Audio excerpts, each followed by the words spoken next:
बच्चों, आज हम लोग देखेंगे ओरिजिन ऑफ इंडियन मानसून, भारतीय मानसून की उत्पत्ति। यह प्रश्न दीर्घ उत्तरीय प्रश्न में हमेशा पूछा जाता रहा है।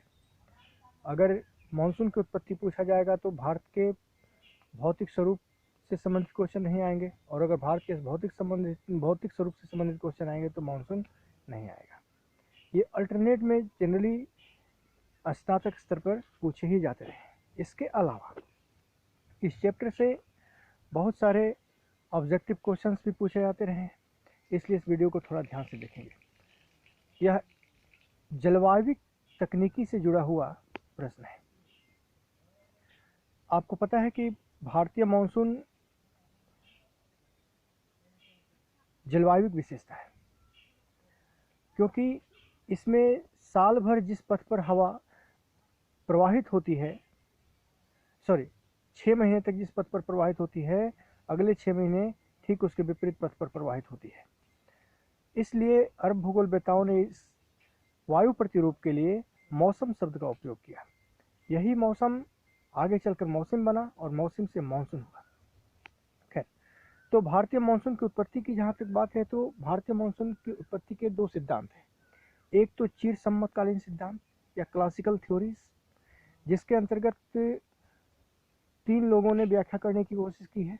पहले हेली महोदय थे, जिन्होंने भारतीय मानसून को स्थलीय और समुद्री समीर के रूप में बताया था।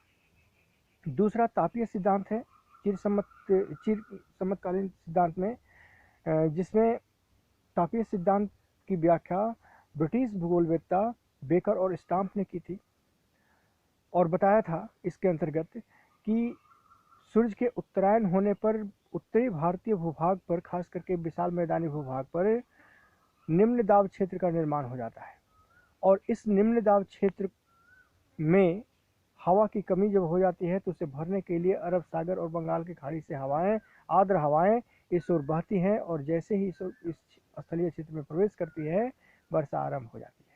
तो ये बेकर और स्टाम्प का तापीय सिद्धांत था, जो उन्होंने बताया था कि इस उत्तरायण होते सूर्य के कारण या सूर्य के लंबवत स्थिति के कारण उत्तरी भारतीय मैदान में निम्न दाब और महासागरों में उच्च दाब की स्थिति होती है। उच्च दाब से हवाएं चूंकि निम्न दाब की ओर बहती हैं, इसलिए समुद्री हवाएं इस क्षेत्र में प्रवेश करती हैं, जो कि आर्द्रता भरी होती है, और इसके प्रवेश करने के बाद स्थल की गर्मी से धाराओं के रूप में ऊपर उठती हैं और भारी वर्षा करती हैं, जिसे मौसमी वर्षा कहते हैं। तीसरा सिद्धांत जो क्लासिकल थ्योरीज में है, वो है विषुवतीय पछुआ पवन सिद्धांत। इस सिद्धांत का प्रतिपादन फ्लोन महोदय ने किया था। फ्लोन महोदय ने बताया था कि सूर्य के उत्तरायण होने पर, यानी कर्क रेखा पर लंबवत स्थिति में होने पर, ITCZ inter tropical convergence zone, उष्णकटिबंधीय अभिसरण मेखला स्थल खंड पर विषुवत रेखा से खिसककर खास करके भारतीय भूभाग में लगभग 25 डिग्री उत्तरी अक्षांश पर स्थापित हो जाती है, और इस निम्न दाब के अभिसरण क्षेत्र में उच्च दाब क्षेत्र यानी सागर पर से हवाएं इस ओर मूव करती हैं। दूसरी बात कि इस ओर मूव करने वाली हवाओं में दक्षिणी गोलार्ध की भी हवाएं शामिल हो जाती हैं, और इस क्षेत्र में जब ये प्रवेश करती हैं, सागर खास करके विषुवत-रेखीय अभिसरण मेखला जो भारत के ऊपर स्थापित होती है, इसमें हवाएं मंद गति से पश्चिम से पूर्व की ओर बहती हैं, और जैसे ही यह मेखला भारत के ऊपर स्थापित होती है तो पश्चिम से पूर्व की ओर बहने वाली हवाओं में समुद्र से स्थल की ओर बहने वाली हवाएं आती हैं, क्योंकि प्रायद्वीपीय भारत के पश्चिम में समुद्र ही तो है, अरब सागर, और हवा अगर पश्चिम से पूर्व की ओर बहेगी तो अरब सागर की हवा प्रायद्वीपीय भारत पर आएगी और इसके अन्य हिस्सों में जाएगी। इस तरह से भारत में मानसूनी वर्षा का प्रारंभ हो जाता है इन विषुवत-रेखीय पछुआ पवनों द्वारा। तो यही समझाने की कोशिश की थी फ्लोन महोदय ने। खैर, तो ये तो था classical theories origin of monsoon के, लेकिन ये सभी के सभी क्लासिकल थ्योरीज खास करके मानसूनी वर्षा विच्छेद की घटना, मानसून की अनिश्चितता की घटना, मानसूनी वर्षा की परिवर्तिता की घटना तथा अन्य विशेषताओं की, अन्य मानसूनी घटनाओं की सही व्याख्या और पूर्ण व्याख्या करने में सक्षम नहीं थे। इसलिए इन सिद्धांतों की आगे चलकर काफ़ी आलोचना हो जाती है। तब आता है आधुनिक सिद्धांत, और इस आधुनिक सिद्धांत में दो सबसे प्रसिद्ध सिद्धांत हैं। एक है जेट स्ट्रीम थ्योरी और दूसरा है एल नीनो थ्योरी। दोनों की हम अलग अलग चर्चा करेंगे। जेट स्ट्रीम सिद्धांत का प्रतिपादन यहाँ पर मानसून के संदर्भ में एमटी इन ने की थी। एमटी इन ने कहा था कि जेट स्ट्रीम जो है यह क्षोभ मंडल के ऊपरी हिस्से पर बहने वाली तीव्र प्रवाह की वायु धारा है। तो हाँ, तीव्र प्रवाह की वायु धारा है, और भारत में मॉनसून की उत्पत्ति का संबंध इसी वायुमंडलीय ऊपरी स्तर पर बहने वाली इन तीव्र धाराओं द्वारा प्रभावित होता है। तो उनका मानना था कि मॉनसून की उत्पत्ति के लिए सतह के निकट निम्न दाब होना चाहिए और वायुमंडल की ऊपरी हिस्से में भी निम्न दाब होना चाहिए। क्योंकि जेट स्ट्रीम जब तक सतह के ऊपरी क्षोभ मंडल स्तर पर, ऊपरी स्तर पर कायम रहते हैं तो ये ऊपर से नीचे की ओर उच्च दाब का निर्माण करते हैं, यानी प्रति चक्रवाती स्थिति का निर्माण करते हैं। और यही कारण है कि जब तक जेट स्ट्रीम क्षोभ मंडल के ऊपरी स्तर पर बनी रहती है तब तक संवहन धाराएं नीचे से ऊपर की ओर उठ नहीं पाती हैं और वर्षा हो नहीं पाती है। भारत में भी कुछ यही बात होती है। एक्चुअली 25 डिग्री उत्तरी अक्षांश तक, 30 डिग्री 25 डिग्री उत्तरी अक्षांश तक भारत में क्या होता है कि शीतकाल में जेट स्ट्रीम की शाखा क्षोभ मंडल की ऊपरी सीमा पर कायम रहती है, निचली सतह पर उच्च दाब बनाए रखती है, जिसके चलते भारत में संवहनी वर्षा या पर्वतीय वर्षा, संवहनी वर्षा नहीं हो पाती है। जो भी वर्षा होती है शीतकाल में इन्हीं जेट स्ट्रीम द्वारा उपोष्ण चक्रवातों को भारत में लाए जाने के कारण जाड़े की वर्षा के रूप में होती है। अब होता क्या है कि जब सूर्य उत्तरायण होने लगता है विषुवत रेखा से, 22 मार्च के बाद जब ये विषुवत रेखा से उत्तर की ओर बढ़ता है तो धीरे धीरे भारतीय उपमहाद्वीप में गर्मी बढ़ती है। दक्षिणी भारत खास करके प्रायद्वीपीय भारत का हिस्सा मई में सबसे ज़्यादा गर्म हिस्सा होता है। पूरा प्रायद्वीपीय हिस्सा 35 से 40 डिग्री तापमान का अनुभव करता है। एक महीने बाद जून में उत्तरी भारत का सबसे गर्म हिस्सा हो जाता है, क्योंकि 21 जून को भारत के कर्क रेखा पर सूर्य की बिल्कुल लंबवत स्थिति होती है। और इस दौरान दो घटनाएं और होती हैं, हाँ, दो क्या तीन घटनाएं होती हैं। पहली घटना कि जैसे ही कर्क रेखा के ऊपर सूर्य की स्थिति हो जाती है वैसे ही ITC-Z भी उत्तर की ओर विस्थापित होकर भारत में उत्तरी भारतीय मैदान में खास करके 25 डिग्री उत्तरी अक्षांश पर स्थापित हो जाता है। लेकिन अभी भी जून के शुरुआत में भी जेट स्ट्रीम की अपने क्षीण रूप में क्षोभ मंडल के ऊपरी हिस्से में बना रहता है और मानसून केरल में घुस चुका होता है 5 जून तक। लेकिन उत्तरी भारत में वर्षा अभी भी नहीं होती है क्योंकि यहाँ जेट स्ट्रीम की स्थिति ऊपरी हिस्से में बनी रहती है। लेकिन जैसे जैसे सूर्य का तापीय प्रभाव बढ़ता है जेट स्ट्रीम छिन्न होता है, कमजोर होता है और यह धीरे धीरे हिमालय के उत्तर की ओर सरकने लगता है, विस्थापित होने लगता है। तीसरी घटना ये होती है कि संपूर्ण हिमालय और तिब्बत का क्षेत्र पठार सूर्य तप से प्राप्त होने वाले सौर विकिरण की मात्रा को परावर्तित कर देता है, एल्बिडो के रूप में ऊपर उठा देता है।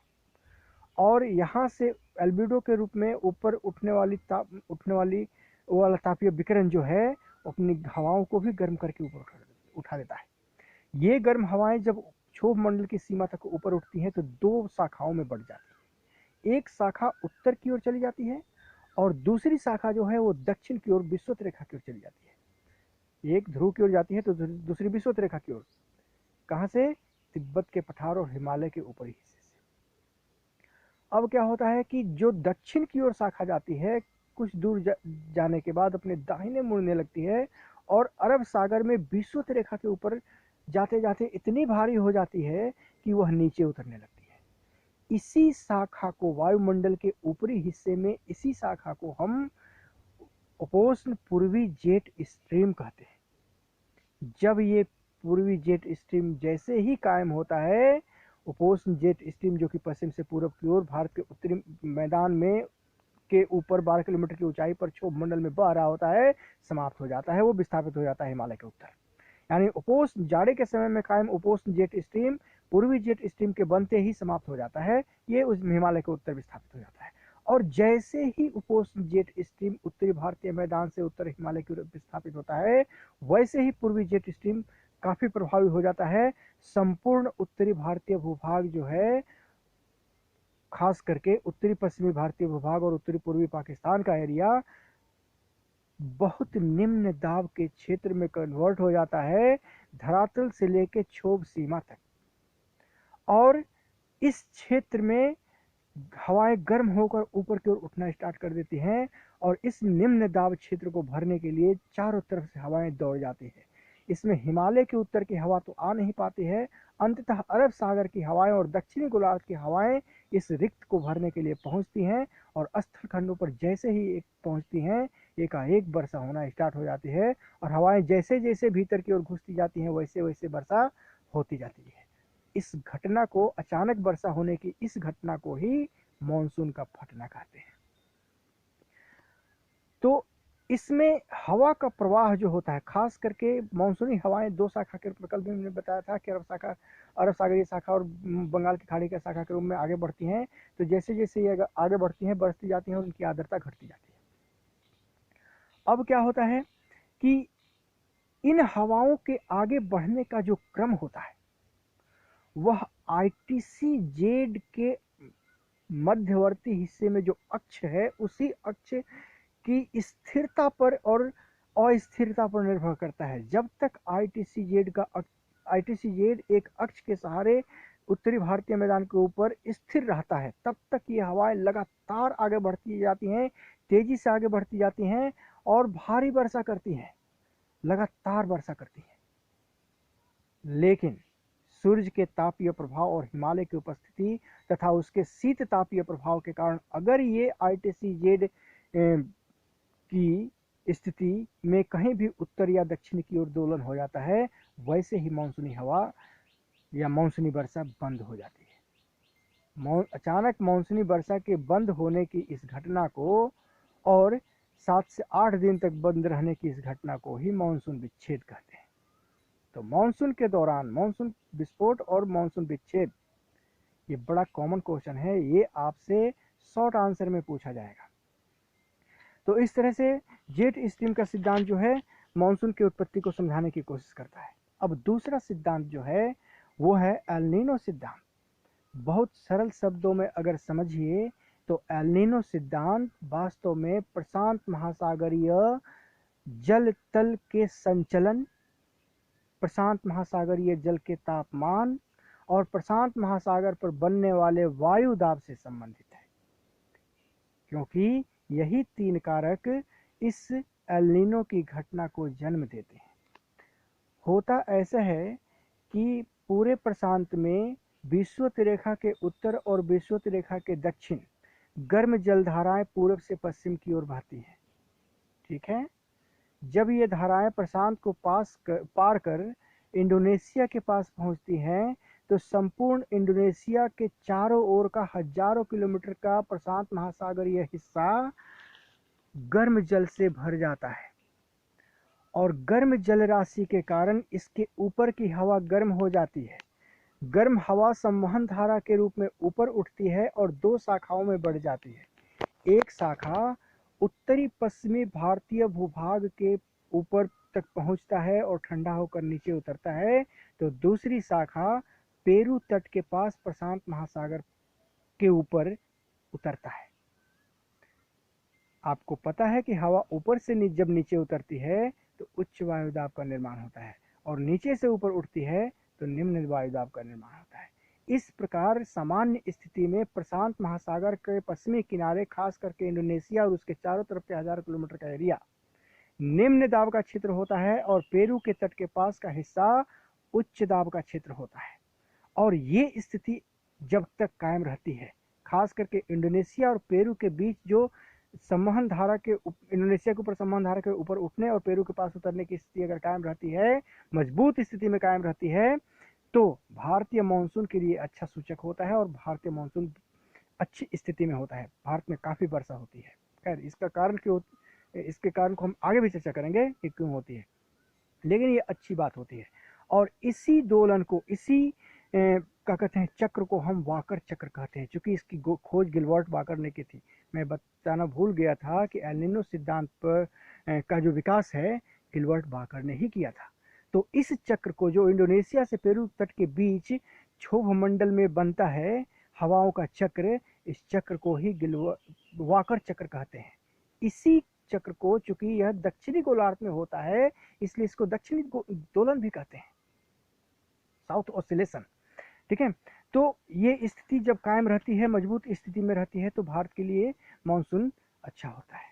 अब क्या होता है कि दूसरी बात यहाँ पर मैं ये बता दूं कि इस प्रशांत महासागर में उत्तरी विषुवतीय गर्म जलधारा और दक्षिणी विषुवतीय गर्म जलधारा के बीच पश्चिम से पूरब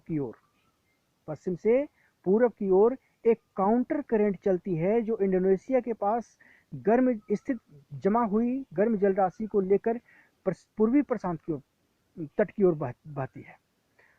तीसरी बात ये होती है कि प्रशांत महासागर में कुछ कारणों से, खास करके तापीय कारणों से, वायुदाब के कारणों से, उत्तरी पूर्वी व्यापारिक हवाएं अगर कमजोर पड़ जाती है, तो दक्षिणी विषुवतीय गर्म जलधारा भी कमजोर पड़ जाती है। दक्षिणी विषुवतीय गर्म जलधारा कमजोर पड़ जाती है तो एक तो इंडोनेशिया के पास या पश्चिमी प्रशांत तट के पास बहुत बड़ी मात्रा में गर्म जलराशि इकट्ठा नहीं हो पाती है। दूसरा, काउंटर करेंट बड़ी मात्रा में पश्चिमी हिस्से पर जमा गर्म जलराशि को लेकर पूर्वी प्रशांत महासागर के पूर्वी तट पर पहुंच जाता है और यहाँ तक कि यह पेरू तट तक पहुंच जाता है।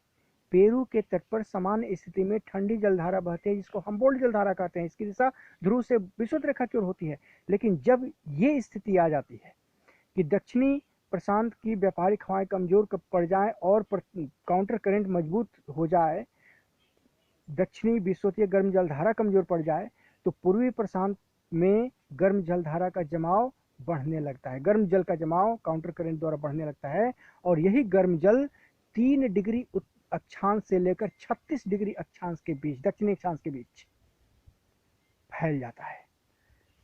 ये जो पेरू के पास बहने वाली हम्बोल्ट धारा या पेरू धारा है, इसकी दिशा भी उलट जाती है। अब यह जो पहले ध्रुव से विषुवत रेखा की ओर हुआ करती थी, अब ये विषुवत रेखा से ध्रुव की ओर हो जाती है। यह जलधारा ठंडी जलधारा की जगह गर्म जलधारा होती है और ये दोनों कंडीशन के जलधारा के रूप में, दोनों कंडीशन के पैदा होते ही बनने वाली नवीन जलधारा को ही एल नीनो धारा कहते हैं। और ये स्थिति एल नीनो की होती है। जब ये एल नीनो पेरू तट पर प्रशांत महासागर के पूर्वी हिस्से में उत्पन्न होती है, यानी एल नीनो धारा उत्पन्न होती है। एल नीनो गर्म जलधारा है, विषुवत रेखा से ध्रुव की ओर बहने वाली जलधारा है। पेरू तट पर यह उत्पन्न होती है और सारी विशेषताएं जल की बदल जाती है। तो ये स्थिति जब उत्पन्न होती है तो पूरा का पूरा पेरू तट गर्म हो जाता है। इस जो पहले पेरू तट उच्च वायुदाब का केंद्र हुआ करता था, अब इस गर्म जलधारा के कारण वहां पर हवाएं गर्म हो जाती हैं और हवाएं गर्म होती हैं तो संवहन धारा के रूप में ऊपर उठने लगती हैं। क्षोभ सीमा तक पहुंचने के बाद यही धाराएं अब इंडोनेशिया तक चली आती हैं और इंडोनेशिया यानी कि पश्चिमी प्रशांत पर उतरने लगती हैं। यानी कि स्थिति बिल्कुल बदल गई। जो प्रशांत महासागर की स्थिति यह हुआ करती थी कि पश्चिमी हिस्सा पर निम्न वायुदाब और पूर्वी किनारे पर उच्च वायुदाब हुआ करता था, इस एल नीनो धारा के कारण पश्चिमी किनारे पर अब ये उच्च वायुदाब बनता है और पूर्वी किनारे पर निम्न वायुदाब बनता है। सारी स्थिति ही उलट गई। और इस कंडीशन में चूंकि प्रशांत महासागर का मध्यवर्ती हिस्सा भी गर्म जलधारा का हिस्सा होता है, तो यहाँ भी निम्न वायुदाब की स्थिति पाई जाती है। तो ऑस्ट्रेलिया और दक्षिणी हिंद महासागर से जो व्यापारिक हवाएं दक्षिणी पूर्वी व्यापारिक हवाओं के रूप में बहती थीं और विषुवत रेखा को पार करके भारतीय मानसून के रूप में भारत में पहुंचती थी, अब वही हवाएं भारत की ओर न बह के अब इन प्रशांत महासागरीय नए मतलब कि बृहत निम्न दाब क्षेत्र की ओर मूव कर जाती हैं और भारत में मानसून का आना या मानसूनी हवाओं का आना बंद हो जाता है। मानसून विच्छेद की घटना हो जाती है, मानसून वर्षा बंद हो जाती है और इस तरह से मानसूनी हवाएं प्रभावित हो जाती हैं।